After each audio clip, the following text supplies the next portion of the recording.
I had this job right before I started here. They got my background check back and they terminated me immediately. And I just remember thinking, is this what the rest of my life's gonna be like? This struggle? It's really easy for people in my situation to give up hope. I mean, when you constantly get thrown down or kicked down and doors slammed in your face, it's just hard to get ahead. It took a long time for me to get there, I think, but I do deserve a second chance. I do. Everybody deserves a second chance.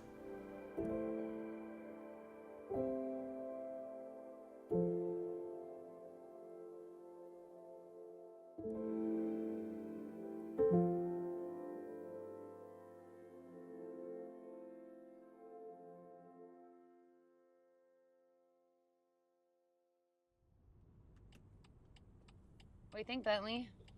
You ready to go to school? Yeah?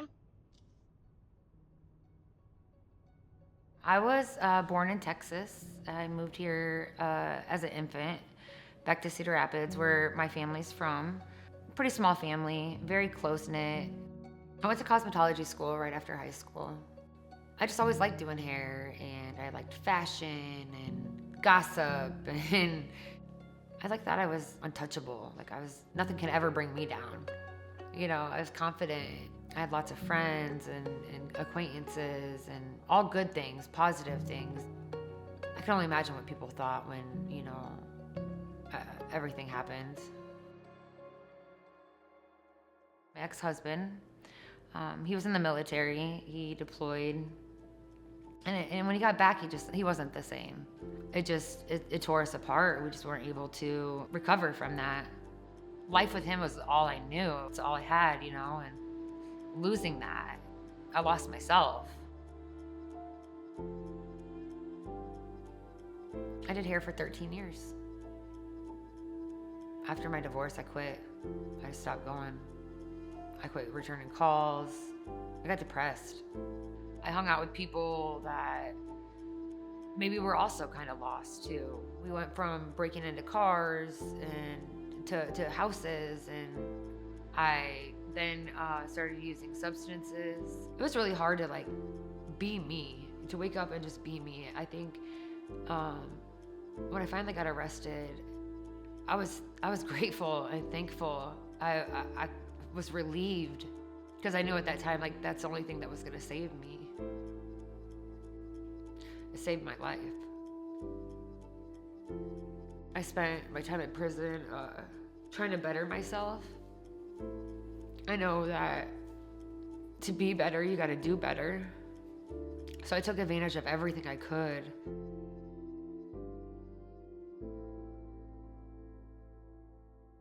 They can't prepare you enough for what comes after prison. It's so difficult to adjust. Before I went to prison, I met Lindsay at the substance abuse program in town. She was my counselor, and I had no idea that she'd be along my journey, for such a long time. And so when I get out of prison, I meet my parole officer, and it's Lindsay. But I think it's all for a reason. I mean, I don't think I would be where I'm at today without her. When you first meet somebody and they come onto supervision, they can be in a really rough space. We really try to work with them on getting their basic needs met, because if their basic needs aren't met, then they go into a fight or flight mode, and it's really difficult to make changes. Employment is a big foundational piece. What struck me about that initial conversation with Alisia is, she was very open and honest during our first appointment. You could tell that she had put a lot of thought into what she wanted her life to look like, and she did not want to go back to her old ways. I did everything I could to, be successful when I got out. I had a job lined up, and my boss started making sexual comments to me, and just made me really uncomfortable. Just got to the point where he just wouldn't stop. I felt like at the time I didn't have a choice, so I dealt with it. And I'm sure a lot of women do the same thing. And so I finally, reached out to my parole officer and my counselor and my therapist, and they all encouraged me to remove myself from that situation. So I did immediately. I called and I quit. My next job only took a couple days. Someone from HR called me and said, I see your background and you have several charges. Don't report to work tonight. Your job is terminated. I remember trying to advocate for myself, and that's something I hadn't done for a long time. He wasn't having it. And I think, what that did to me mentally, I didn't even want to get a job after that. I'm like, I don't even know where to go, I don't know what to do. Is it going to be the same thing forever? Not having, what you need to survive. It's really lonely feeling. So it's really hopeless, extremely hopeless. That's when Jody introduced me to Frontier.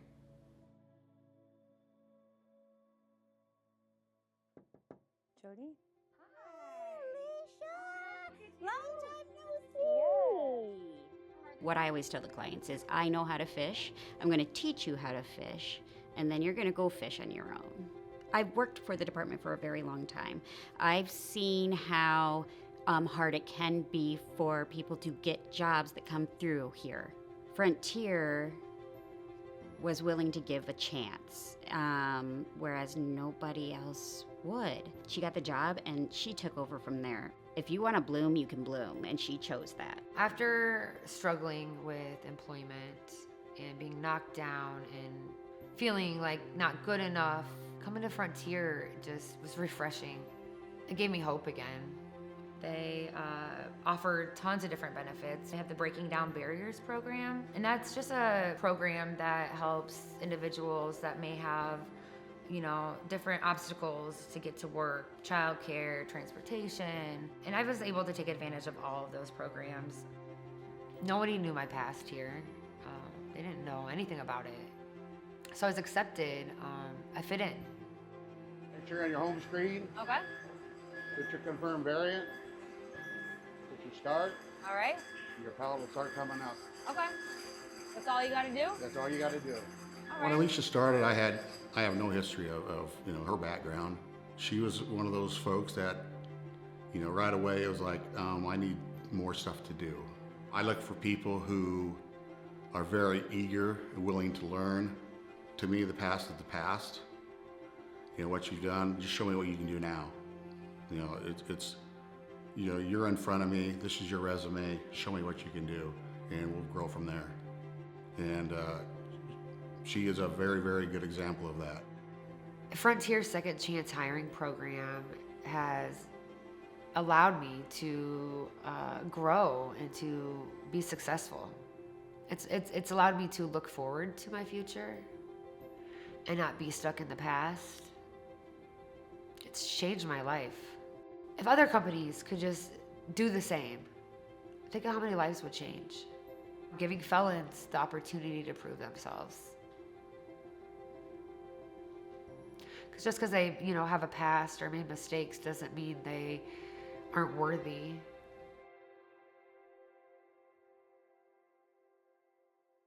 Oftentimes, society just says, get better now, and kind of tosses you aside. We should be working together to support each other, to help each other. Alisia made the decision. She is the one that said, I will take this and I am going to become the person that I want to be. Over the years, she's grown a lot since she started. Her future here, I think it's whatever she wants it to be. I know she's at some point said she wants to sit in my seat. More power to her. I figured I got a few years left here before I probably ride into the sunset, and somebody's got to take the seat. Why not her? I never thought that I would come this far. I want other people in my situation to have hope that it does get better and it will get better. That you don't have to be one of the statistics. Just don't give up. Surround yourself with good, positive people. People that'll encourage you and not bring you down. You just gotta find your place again, wherever that might be. Come here. What? I love you. I love you. I love you more. I love you. I'll always work on me. There's always room for improvement, and I still have a long ways to go, I think. But today, I can say that I'm happy being me. I'm okay being me. I'm excited for my future. I don't know what that will bring, but I know it's going to be good. I'm looking forward to it.